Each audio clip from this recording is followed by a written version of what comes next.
Si tu ressens de la colère et que tu ne veux pas la ressentir, cela signifie que cette colère ne vient pas vraiment de toi. Elle provient d'une influence extérieure. L'objectif est donc d'adopter une nouvelle manière de penser.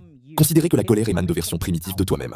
Par exemple, je peux trouver la consommation de viande atroce. Dans mes états de conscience supérieure, quand je réfléchis, médite ou pratique la philosophie spirituelle, je peux conclure que le végétarisme est moralement et éthiquement juste. Mais si je sens quelqu'un cuire du bacon et que je commence à saliver, que mon corps en a envie, cette réaction ne vient pas de mon moi supérieur, mais de mon moi primitif, de ma chair. Ce n'est même pas qui je suis profondément.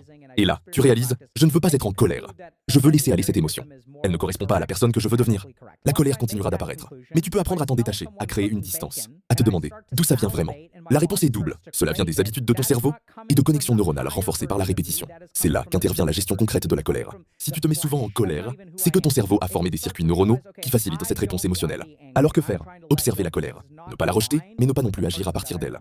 Apprendre à la regarder en disant « ce n'est pas vraiment moi qui suis en colère, c'est mon ego ». C'est un conditionnement. Et plus tu refuses d'agir depuis cette colère, plus elle diminue. Parce qu'elle grandit à chaque fois que tu la laisses s'exprimer. Pense à ces personnes autour de toi qui explosent souvent. Si elles réagissent si violemment, c'est parce qu'elles ont laissé cette réaction s'installer encore et encore. C'est ainsi que naissent les Karen, des gens dont la colère n'a jamais été régulée. Alors en vérité, il suffit parfois de la vérifier, de dire non, de ne pas la nourrir.